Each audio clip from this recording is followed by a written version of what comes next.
Olá, seja bem-vinda, seja bem-vindo ao Educação e Tecnologias, um programa do PP-Gente, o programa de pós-graduação em Educação e Novas Tecnologias da Uninter. E como sempre, como toda semana, você já deve saber a essas alturas do campeonato, eu trago alguém aqui para conversar sobre educação, sobre tecnologia, educação e tecnologia, qualquer coisa parecida com isso. E sempre trago uma pessoa legal, divertida, bacana, como a Lili Vaz, que está ao meu lado agora, na verdade, à minha frente. Olá, muito boa tarde. Que bom estar aqui, é um prazer estar aqui. Pois é. Trazer alguma coisa. Né? Eu tava pensando que a Isa veio aqui esses tempos atrás, a professora Isabelle Moleta, se você não assistiu ainda, procure aí a entrevista com a professora Isabelle Moleta, que foi bem legal. Nossa, já faz 20 anos. 20. Dias. 20, porque foi em 2005 que a gente se conheceu. Exatamente, foi exatamente quando eu estava entrando na minha carreira acadêmica. Eu também. Exato, então temos boas memórias. Eu era um Hellis graduado, né? Hoje em dia a gente já vai galgando coisas, mas eu era um Hellis graduado. O que faz com que venha a minha primeira pergunta, que é a principal. Porque assim, as pessoas acreditam, eu dou aula muito para calouro, né? Eu dou aula em dois polos. Os calouros do curso de Direito, calouro, o cara acabou de entrar, e o pessoal do doutorado. Então, os dois polos, né? O mais comecinho e o mais final da vida acadêmica. E principalmente os calouros, eles acham que a gente nasceu pronto, né? Poderia. Tipo, um belo dia eu acordei e eu era pós-doutor, né? E isso não é verdadeiro. Então, a gente passa por vários percalços e tal. E uma das coisas que eu acho importante desse programa é desmistificar a pessoa que vem aqui mesmo. Porque todo mundo, seja o professor Moser que veio aqui, a professora Sueli, a professora Joana, que, assim, sensacional e tal. Mas eles também passaram por seus percalços. Tudo bem, foi há muito tempo atrás, mas eles também passaram por percalços, também tiveram seus problemas. E daí a primeira pergunta é assim, você acabou o ensino médio E eu decidi o que eu queria fazer da vida profissionalmente e me interessei por tecnologia, que na época era informática e tal, bem nos primórdios. E aí eu fui atrás e tal e vim fazer faculdade aqui em Curitiba. Porque você morava onde? Sou de Goiás, vim para cá para estudar, aí fiz a faculdade e fui atuar no mercado, não na área acadêmica. Vários anos, até porque a minha mãe era professora municipal, aquela vida sofrida. Sim. Então, aquela coisa assim, não é isso que eu quero fazer. Daí eu fui, né, trabalhar e pegar a experiência, e foi muito bom essa parte. Mas você é formado em quê, então? Ciência da computação pela PUC. Ah, muito bom. E o começo da minha carreira acadêmica foi bem interessante, porque depois de acho que já tinha quase uns 10 anos que eu estava formada, fui fazer uma pós-graduação em banco de dados.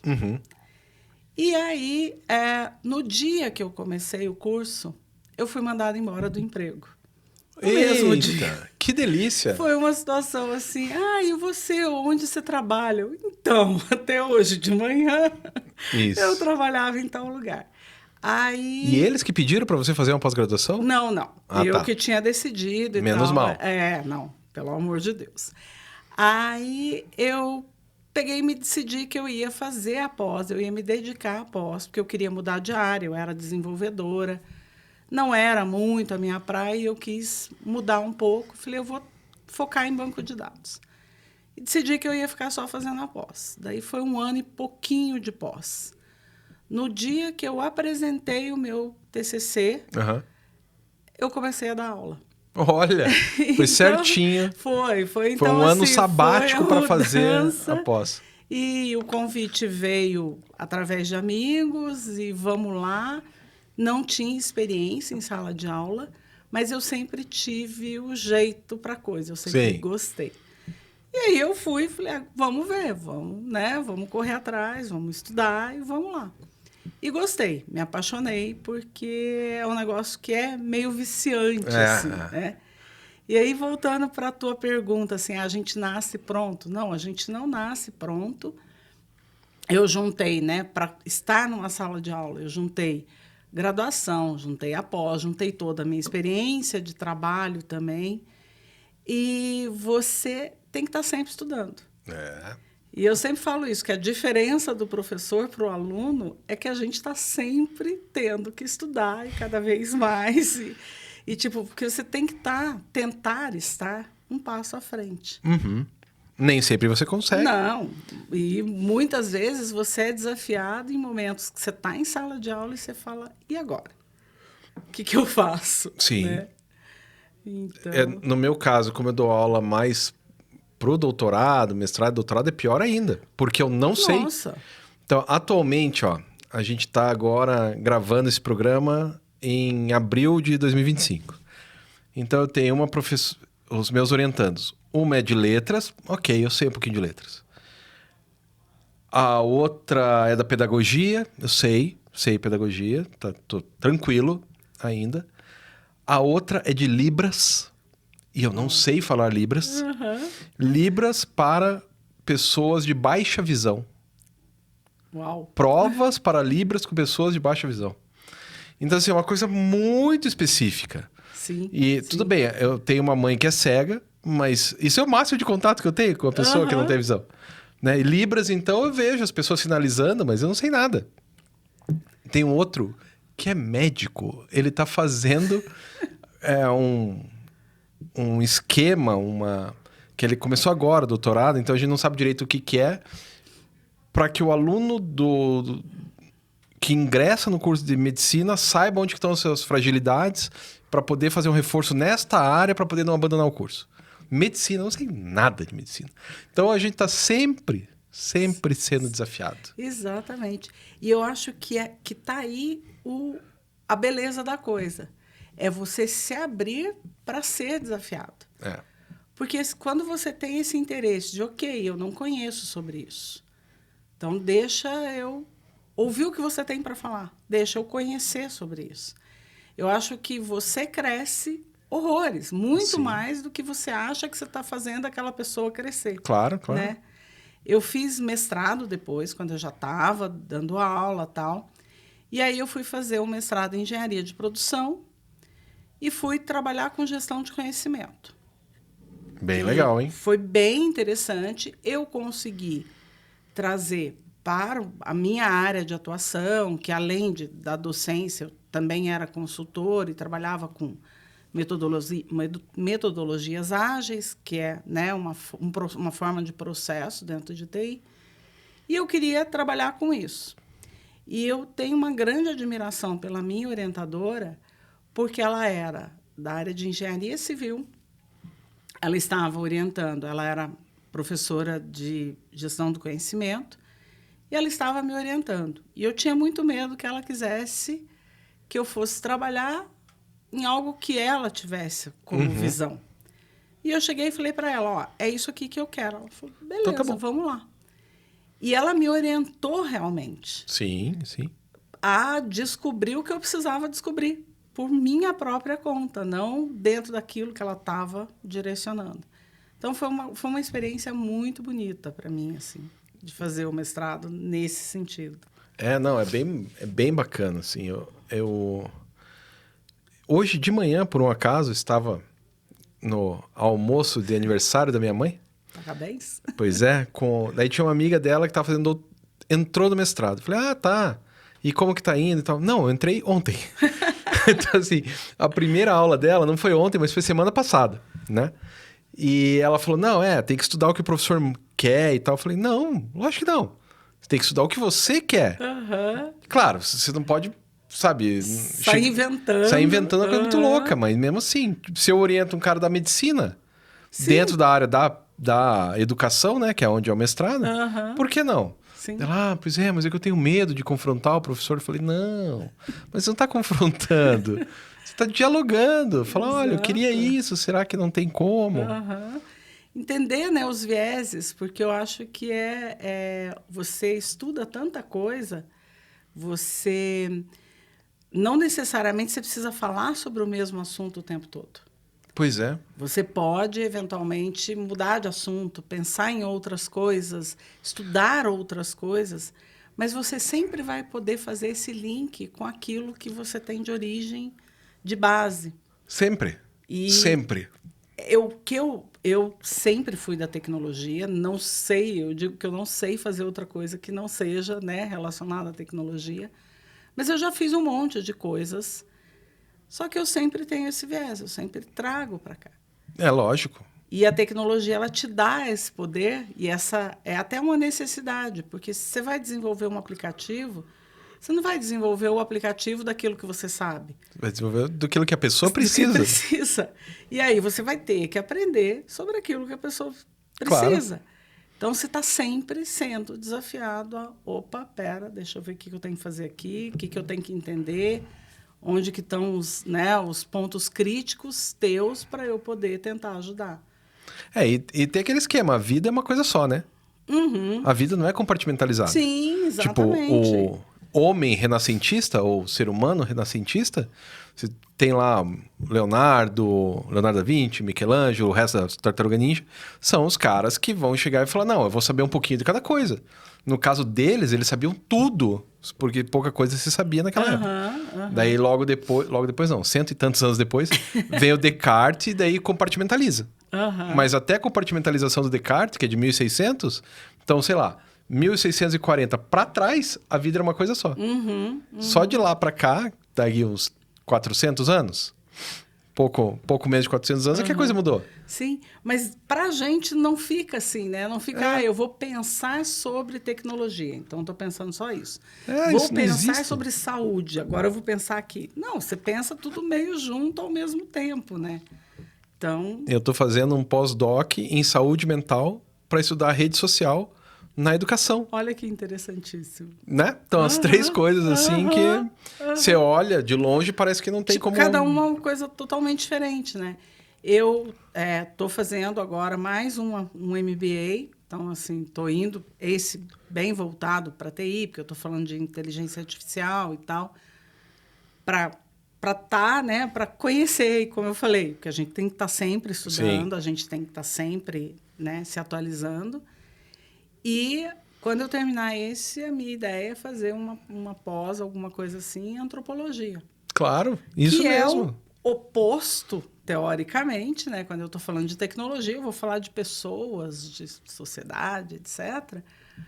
Mas o que adianta a tecnologia se ela não estiver olhando para a sociedade? Então, não vai resolver. Ainda que se você for para antropologia depois da inteligência artificial, talvez você entenda esta nova raça que surgiu, que são as inteligências artificiais, Quem né? sabe? Eu vou estudar um novo povo. Né? Porque é a primeira vez que a sociedade humana se depara com uma outra inteligência. É agora. Exatamente. E não veio de outro planeta. Veio daqui mesmo, né? E ali tem, assim, desafios absurdos para a gente pensar, né? Porque, assim, é uma inteligência construída baseada na nossa inteligência. Isso. E na nossa desinteligência também, por assim dizer, né? Então, repete padrões, repete problemas que a gente tem. Preconceitos. Tanto que, nesse MBA que eu estou fazendo, o que está me chamando bastante a atenção é essa área de ética, de governança, para poder entender... aonde que os algoritmos estão falhando. Exato, os limites disso, porque senão a gente só vai piorar os problemas da sociedade que a gente já tem. Isso. Você já leu aquele Algoritmos de Destruição em Massa? Não. Da Cat O'Neill? É um livraço. Ah, e depois desse tem um outro chamado Dominados pelos Números, do David Sumpter. Ela vai dizer o seguinte, que eles fizeram um esquema nos Estados Unidos que chegou-se à conclusão de que os negros tinham mais chance de reincidirem em crimes. Porque é apenas uma porcentagem. Só que daí ignora todo o contexto social, ignora tudo. E daí ela fala, olha, esse algoritmo está errado. Está errado, o algoritmo não pode ser isso. O algoritmo tem que prever isso e fazer compensações. E daí vai o Donald Sumpter ler o livro dela. E agora não lembro se é Donald Sumpter ou David Sumpter, mas enfim, o Sumpter lê o livro dela e fala, olha, sabe por que chegou nessa conclusão? Porque a sociedade é preconceituosa. Exato. Portanto, os algoritmos são preconceituosos também. Exatamente, esse é o ponto. Porque assim, se a gente colocar, né, por exemplo, um negro e um branco, qual deles tem maior tendência de ser culpado? Se perguntar para as pessoas em geral, para a sociedade, muito provavelmente vão apontar para o negro. Sim. Né? Numa mesma situação, sem saber nada. E o algoritmo, ele não é um reflexo, né? inteligente pela inteligência, não é algo que é própria. É uma coisa criada a partir do que a gente pensa. Então, é cruel, né? É muito cruel, é muito cruel. E se a gente não tomar cuidado agora, daqui a pouco a gente perdeu total controle. Se é que ainda se isso já não aconteceu, né? Existe uma boa chance disso já ter acontecido. Porque eu acho que talvez esse seja o momento de fazer essa pergunta para alguém, apesar de eu saber isso, mas é legal de pontuar porque as pessoas estão assistindo.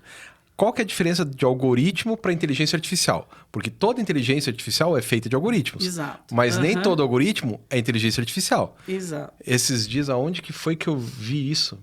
Acho que foi numa propaganda que tinha uma calculadora de inteligência artificial. Não, era só uma calculadora. Sim. Só que agora a palavra inteligência artificial, tá vendo esse copo aqui de inteligência artificial? Não, é um algoritmo só que foi feito e tal. Exatamente. Aí seria legal explicar o que é a inteligência artificial. Eu não sei se eu vou trazer tanta técnica assim, mas no geral o algoritmo é algo que você vai construir, você tem um objetivo, você tem um ponto de partida, você tem o passo a passo e você vai dizer, vai colocar as tuas restrições, as tuas condições e ele vai seguindo aquele passo a passo. Quase uma receita de bolo, né? Então, você faz isso, se A for igual a 1, você vai para cá, se for igual a 2, você vai para lá. E você vai construir isso. E ele não vai fazer raciocínios em cima daquilo, ele vai seguir aquele aquela caminho. ordem. Exatamente. Quando eu estou falando de inteligência artificial, eu uso dados para que eu possa construir um comparativo.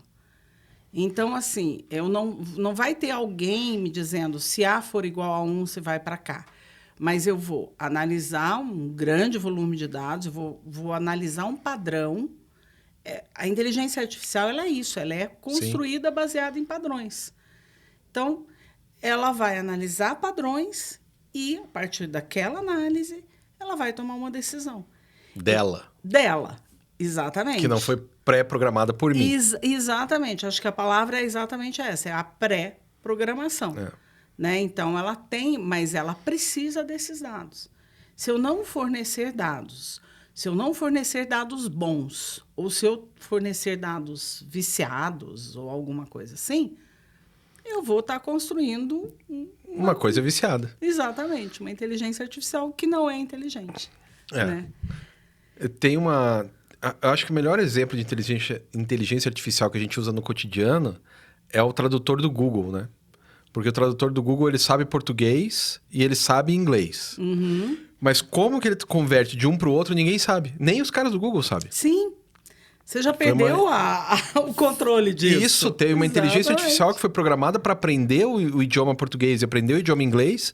E então ele traduz do português para esse idioma do Google e do idioma do Google para o inglês. Só que esse idioma do Google, ninguém sabe. Exato. Nem os caras do próprio Google. Ficou... E é isso que eu brinco, né? Que às vezes você fala, meu Deus, a gente não tem o domínio disso que a gente está criando. Por isso que é uma outra inteligência, que não veio do espaço. Porque ela está se autoconstruindo ali, né? Então, se a gente não souber o que a gente está fornecendo, a gente vai estar à mercê, a gente não sabe nem do quê. Né? Pois é. E usando essa história do Google Translator mesmo, né? No começo era palavra por palavra. The dog né? Nhack my pernation. E era uma coisa assim, que você olhava aquela frase traduzida, você falava, nossa, que coisa horrorosa. Não, né? Não dava para você criar um texto e colocar no tradutor e falar, não, beleza, posso colocar no meu currículo, posso mandar numa carta de... Não podia, não tinha como dava. fazer isso. Hoje, escreve muito mais bonito que a gente. Sim. Não é melhor você escrever assim? Isso, né? Não estou nem dizendo você colocar um chat GPT, nada. Colocar no Translator só no Translator do Google. Já é outra realidade, né? Que a diferença do chat GPT ou esses outras inteligências artificiais é que elas conversam, né? Com a gente. Só isso. Sim. exato. Aham. Porque a inteligência já estava lá, só que antes você precisava de um prompt de comando, de alguma maneira.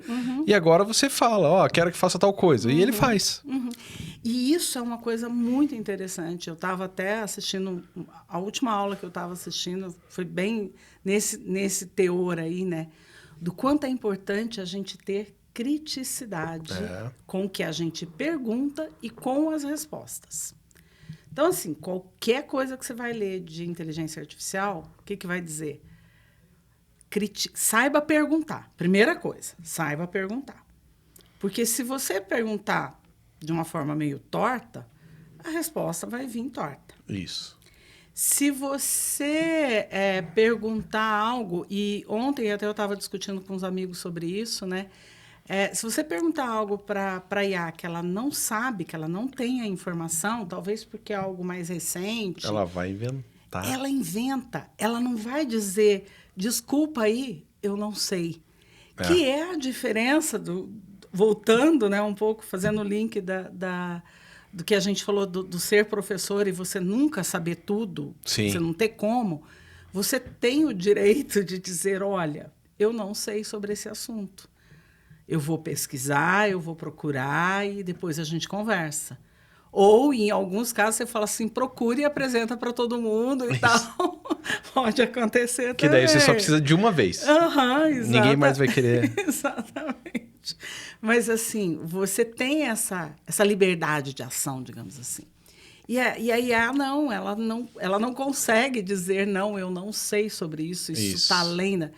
Ela inventa, ela alucina. E se você não prestar atenção na resposta, se você não tiver noção nenhuma do que você perguntou, quando ela te responder, qualquer coisa que ela te responder vai estar valendo. Claro. É a verdade. Você não sabe sobre aquilo. É a verdade. E aí você vai aceitando cada vez mais verdade.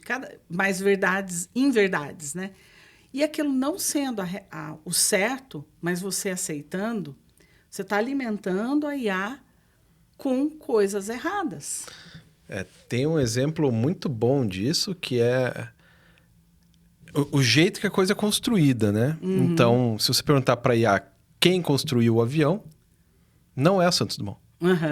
Né? São os irmãos Wright, porque eles são americanos e a IA também é americana. Claro, Aí você, opa... Então não é mais o Santos Dumont? Então agora tudo bem, ainda está no livro de escola. Sim, mas daqui a 100 anos... Sim, ninguém vai... ele não vai existir. Não vai mais existir. Não existe esse nome, Santos Dumont. Era uma lenda... Isso. Que vai ser isso daqui a alguns anos. Tem uma estátua em algum lugar. Parece. Mas o que é? Eu não sei. Exato. Né? Patrono da aviação. Deve ser do Brasil, sei lá. O primeiro cara que voou num avião comercial no Brasil. Daí todas essas coisas dúbias que você tem na sociedade, são várias, sim. acabam sumindo para ficar só o que é norte-americano. Exato. Né? Que é a padronização. Isso. Ontem eu estava falando com um cara que era DJ nos anos 90, metade dos anos 90 e tal, e ele estava comentando de um bar aqui em Curitiba, que o pessoal gostava muito de ir, porque eles sempre procuravam novidade, eles sempre tocavam coisas novas, e que era alguma coisa que o pessoal falava, em Belo Horizonte não tem, São Paulo não tem, Rio não tem um bar assim. Aqui chamava a atenção da galera por Era causa aquele disso. Chinaski, né? Não, era o James. Isso mesmo. E o cara eu fui lá na inauguração, como eu tô velho, eu fui na inauguração do James. Foi, eu falei quando que o cara tocava lá. Nossa, que péssimo isso. E aí ele estava comentando sobre isso, né? E aí agora parece que os caras estão fazendo de novo algumas coisas lá no James e tal, e convidaram ele. E ele falou que ele não quer tocar de novo, porque agora tá todo mundo querendo ouvir só o que todo mundo ouve. Isso. Eles não querem mais a novidade. Eles não... quando coisas novas, elas meio que incomodam, que assustam. E, não... E isso tudo é muito preocupante, né? E até por isso que eu falo que eu quero estudar antropologia, porque a ideia é entender esse processo até de aprendizagem, de comunidade, de comunicação, para entender de onde a gente de onde a gente veio, para onde a gente está indo, e tentar entender o que vamos ser no futuro, entendeu? Porque, meu Deus, nós estamos criando. O meu medo, não estou dizendo que é isso, né? Mas eu tenho medo da gente estar criando uma sociedade que não está muito disposta a pensar, a questionar. E aí... E, ao mesmo tempo, nós estamos criando uma inteligência artificial que vai dizer, não precisa pensar, deixa que eu penso para você. Uhum. E onde nós vamos? Então, tem várias pessoas que estão chamando isso, mais ou menos, eu não sei se o termo está muito certo, porque tem outras características, de neofeudalismo. Né? Porque no sistema feudal, daí tem alguns problemas, porque o sistema feudal era europeu, não funciona aqui, mas vamos lá, só para ilustrar. O sistema europeu, não, o feudalismo... Você tinha uma elite, muito elite, de 0, alguma coisa da população que morava dentro do castelo, que era o rei, o príncipe, o valete, as outras cartas lá e tal. Né? Toda aquela rapaziada que morava dentro do castelo. E o resto? E o resto é o resto. Né? Depois chega a cavalaria, então você tem lá a cavalaria, os clérigos e o reinado e tal. Que são as 3 comunidades inventadas, mas... quem tá no castelo... Sim. Que é essa galera, a cavalaria, que os clérigos... Que domina o conhecimento, que domina... E o resto. Exatamente. Assim, sempre vai ter o dono da inteligência artificial. Esse cara tá no castelo. Exato. O resto é o resto. E isso já é uma discussão atual nessa questão da IA, exatamente por isso. Porque, assim, para você ser um profissional que atua com o IA, que sabe usar da melhor forma, que sabe tirar o melhor proveito... Você precisa estudar mais, você precisa saber o que você está fazendo, né? E aí você vai segregar muita gente, você vai criar esses fields. É bem essa ideia. Eu acho que faz todo sentido. Eu vi um professor falando, não, um aluno falando esses dias, do curso de Direito, né? Porque eu dou aula para os calouros de Direito, que assim, hoje a petição inicial é feita por IA. Sim. Aí, assim, para um advogado que já é top, não vai fazer diferença. Sim, ele já sabe. Se ele tiver que fazer na caneta, ele vai fazer. Ele vai fazer. Mas como é que você entra no mercado de trabalho? Sim. Porque esse advogado que hoje é top e tem lá a sua Ferrari, ele não começou dono de uma Ferrari. Ele começou fazendo petição inicial. E hoje, você tem uma barreira aí. Sim. Você vai ser contratado para quê? Para fazer petição inicial? Não, isso aí a gente contrata uma IA que vai custar muito mais barato. E como que você entra no mercado? Exato. Né? Tem várias questões sociais relacionadas a isso que são, assim, que precisam de cuidado, que precisam de um olhar. Esses dias eu estava numa reunião do trabalho também, e aí o pessoal estava falando, porque pelas pesquisas, os números que estão sendo levantados, a IA já está deixando de ter todo o foco que estava uns meses atrás, o ano passado, etc. e tal. E isso já é recorrente na IA, porque já aconteceu em outros períodos. Sim, de outras ser tecnologias. E todo mundo focando e tal, aí a coisa começa a dar errado, o pessoal deixa quieto, daí de novo surge. A internet aconteceu isso, né? Isso, exato. Aí eu comecei a pensar sobre isso, né? Quer dizer, já era algo que estava me chamando a atenção, porque virou moda. É que nem você falou, o copo com IA. A calculadora com IA. E isso é culpa da Microsoft, né? Porque a Microsoft comprou o ChatGPT e colocou em todos os veículos de comunicação do planeta, que agora a inteligência artificial, o ChatGPT já existia há um tempão. Ele comprou a versão 4.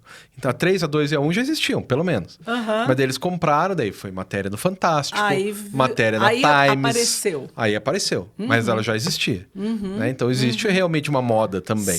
Sim. E aí eu estava pensando sobre isso, mas o que está acontecendo demais? As pessoas, as empresas, não, a gente tem que ter IA. Isso. A gente tem que ter IA. O que nós vamos fazer? Não sei. Coloca alguma coisa com IA. E as pessoas estão saindo atropelando as coisas. Eu não sei o que eu vou perguntar para a IA, mas eu vou perguntar. Eu vou dizer que no meu aplicativo tem alguma coisa de IA aqui. Todos os aplicativos agora têm IA. Todos. Exato. E você não sabe nem para quê. E não é você que usa, é você que construiu, você não sabe para quê. Você fez sem cuidar de toda essa questão da ética, dos vieses, de tudo. Você foi lá e construiu, porque falaram que tem que ter e tem que estar pronto daqui 6 meses. Então, vamos fazer?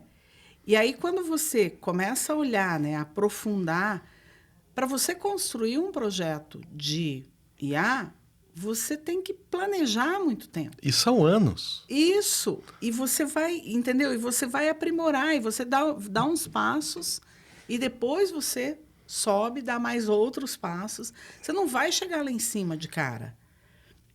Então, assim, tem muita coisa que precisa ser revista dentro desse conceito todo. Sabe? Eu sei que todos os aplicativos que eu tinha no celular e no computador, de repente... Ó, agora tem IA.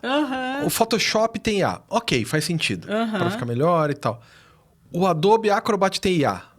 Não, espera. Ele é só para ler um PDF. Para que eu preciso de IA? Daí você clica lá no botão da IA, ele leva um tempão e... dando a mesma coisa. Você pode resumir, mas o resumir ele já fazia. Então, sim. Não tem diferença nenhuma. Sim, mas é porque existe a necessidade, vamos dizer, que a gente tem. E aí, uma necessidade comercial e não tecnológica. Total comercial. E aí, em alguns momentos, eu paro para pensar, né? Quando eu fiz a pós em banco de dados, que foi em 2003 para 2004, a gente estudava lá Big Data e a gente estudava algumas coisas nesse sentido, e depois isso foi ganhando força e tal. E eu falo, a gente tem inteligência artificial porque a gente tem isso, e a gente tem isso há muito tempo. E, pelo menos 20 anos, que é o tempo que a gente se conhece, pelo menos. No mínimo.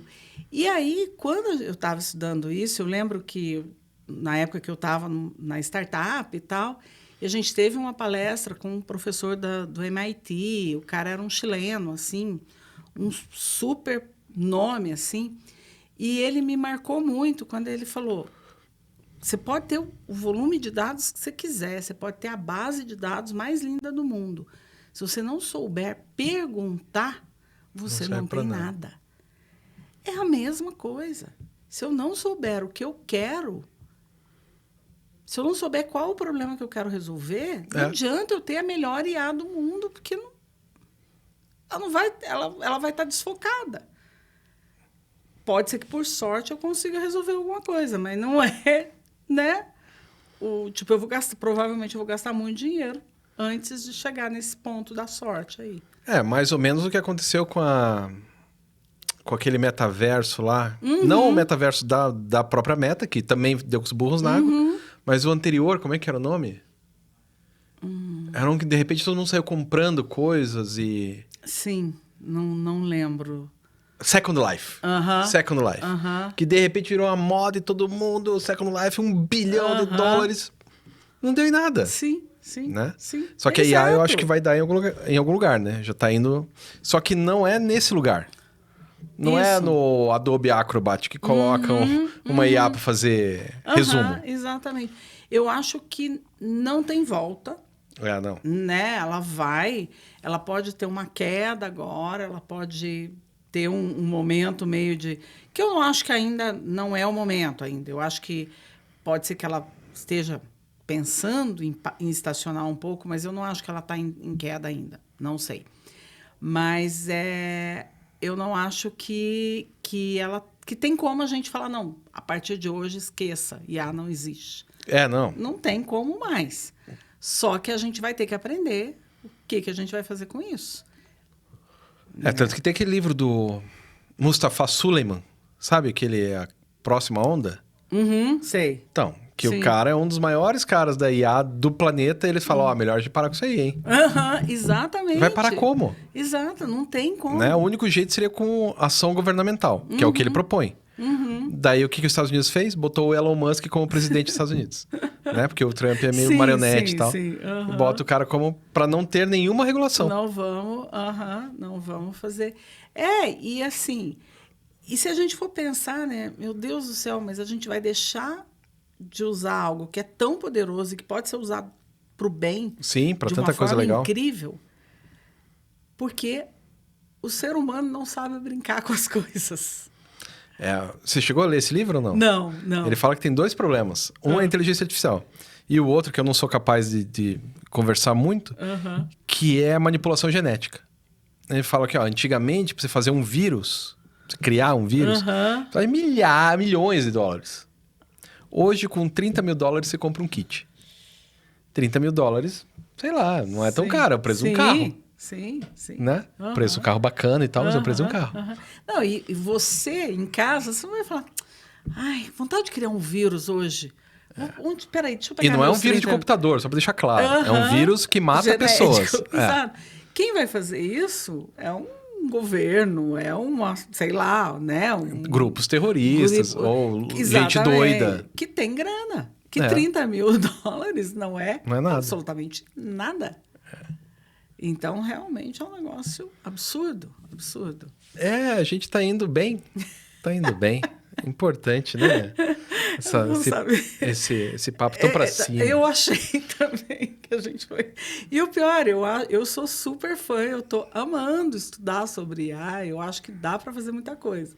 Mas é assustador, então, né? A coisa mais legal que eu ouvi, que eu já falei aqui, mas repito, é a primeira vez que a raça humana se depara com outra inteligência. Né? Que pode rivalizar com ela e talvez seja melhor do que a maioria das pessoas que eu conheço. Sim. Né? Então, é uma coisa... Que a gente tem que pensar, né? Tem que pensar bem, né? Cuidar. Tá, e daí mudando então de saco para mala, você foi fazer a startup. Que daí você estava trabalhando na faculdade, eu acompanhei esse processo, você saiu da faculdade, parou de trabalhar na faculdade, para fazer uma startup. E aí? Isso. Muitos aprendizados, muitas dores de cabeça. Pouco dinheiro. Dinheiro zero. Mas assim, foi um período maravilhoso, porque você está imerso em coisas que o tempo inteiro você está aprendendo, você tá tendo que discutir, você é desafiado, você é provocado para ter respostas. Então, assim, é um mundo muito legal. A startup era do quê? Porque é legal de falar, porque era bem boa. Isso. A gente construiu um sensor para automação de equipamento de musculação. Então, fazia todo o acompanhamento para equipamentos que tinham peso e polia. Daí tinha a velocidade, a abrangência amplitude do movimento. Que daí é tanto para quem tem algum problema de saúde, quanto para um atleta de ponta. Exatamente. Ele podia ser colocado num centro de treinamento de altíssimo nível, de alta performance, ou numa academia do condomínio. A gente fazia testes com aqueles equipamentos de musculação dos mais antigos e o equipamento funcionava. Então, foi um negócio muito legal, era uma tecnologia... É até hoje uma tecnologia diferenciada, porque a gente tem muito disso, mas dentro do próprio equipamento, então, um determinado fabricante tem aquela tecnologia, e aí os equipamentos são carésimos e tal. E aí a gente construiu, desenvolveu. Quando a gente tinha condições de efetivamente ir para o mercado, foi bem no início da pandemia. Academias não estavam, digamos assim, muito bem das pernas. Não era o momento certo. Não era o momento. E aí a gente teve que optar, tipo, o que a gente vai fazer? A gente também, eu e meu sócio, a gente tem que viver. Pagar as contas, pagar a boletos. Conta, parece que continuava, isso aí continuava normal. Inclusive, eu preciso pagar boletos hoje, né? Lembrei disso agora. Sempre.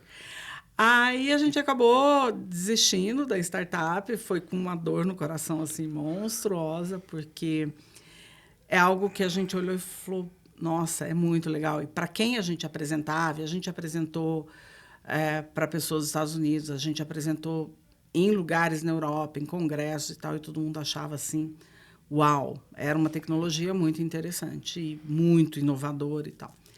E aí tem talvez uma lacuna nossa mesmo, porque a gente não sabia vender também. Claro, então, eram 2 desenvolvedores. Isso, um com um olhar muito técnico, que foi quem criou o produto, o Leonardo. E o outro, eu, com um olhar muito mais de execução, de operação, de como fazer as coisas funcionarem, de como integrar as pessoas para que elas conseguissem entregar um produto e tal. Então, a gente se dava muito bem nesse sentido. A construção do produto, a gente tinha uma parceria muito legal.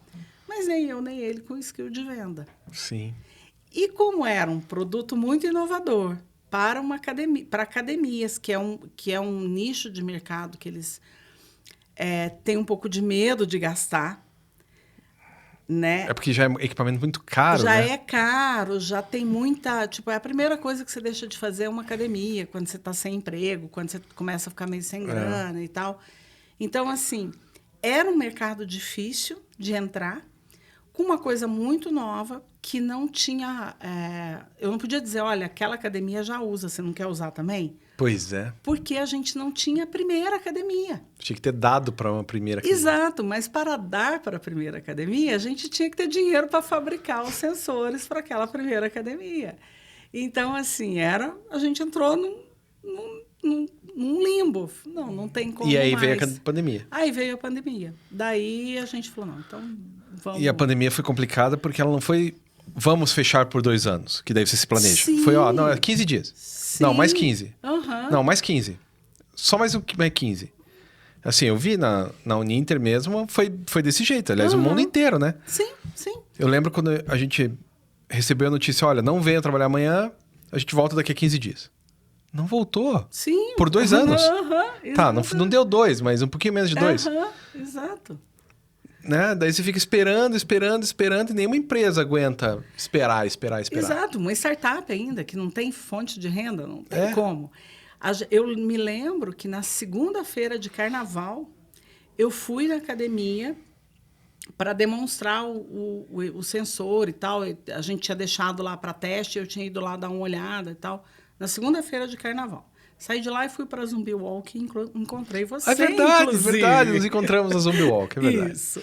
Eu encontrei o Leonardo na última. Exatamente, ele deve ter pedido. eu estou sabendo. Eu vi as fotos, inclusive. Pois é. E aí, tipo, no carnaval da pandemia ali, né? Sim. 2 dias antes de descobrirem a pandemia no Brasil, né? É verdade. E aí a gente foi lá e tal.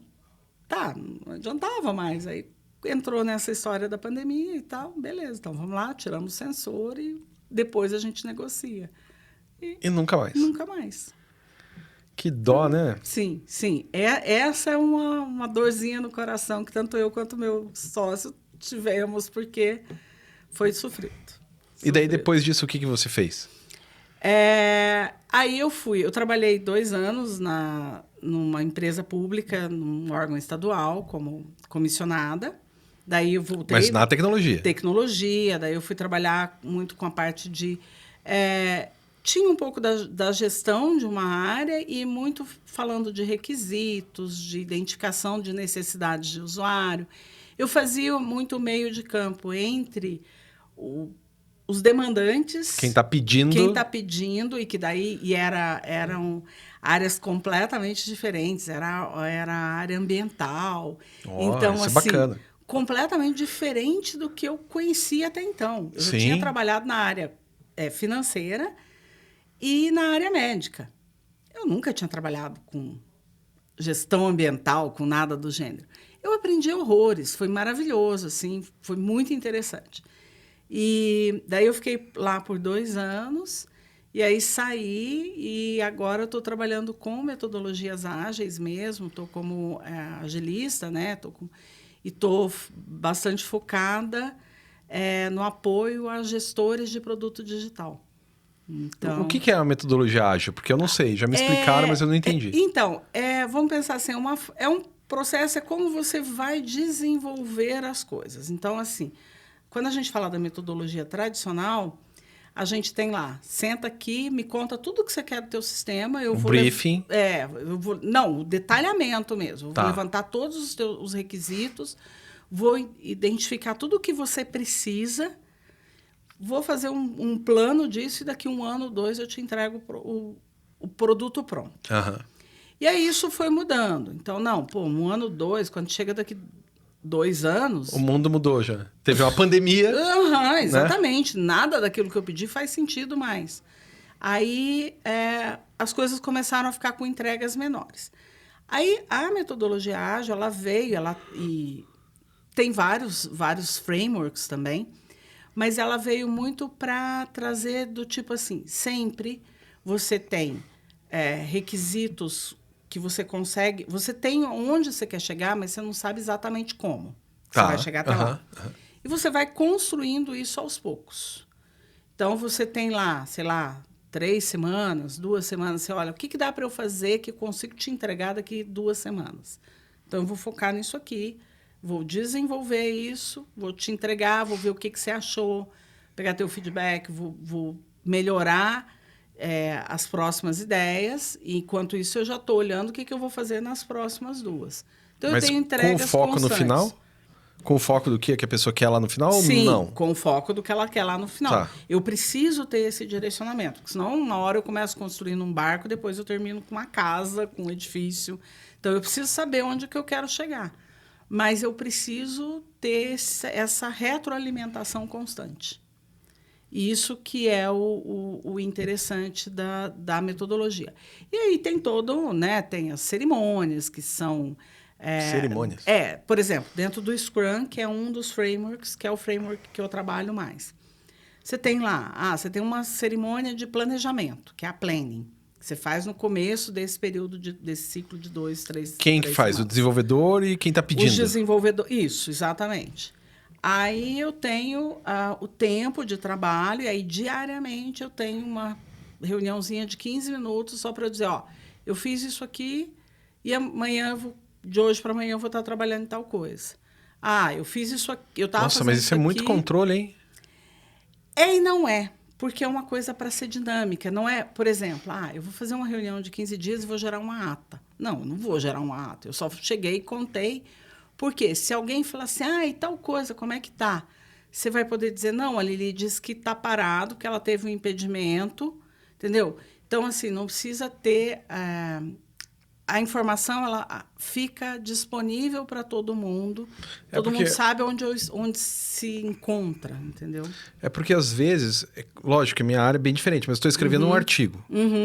Aí eu vou lá e escrevo 1 página, 2 páginas, 3 páginas, 4 páginas numa hora. Isso é difícil. 4 páginas numa hora, e daí tem um dado que eu preciso. Isso e eu gasto impedimento. 6 horas para achar esse maldito dado. Porque eu lembro que estava num livro, qual livro era? Eles começam a abrir os livros e não acha, e vai nos teus resumos e não acha, e vai em outro lugar e não acha. E você gasta 6 horas, e às vezes também você tá ali, e você para e fala, isso aqui não tá bom, e senta. E fica, sei lá, talvez 1 ou 2 horas, vai tomar um sorvete, porque tem alguma coisa ali que tá errada e você precisa arrumar. Sim, você tem...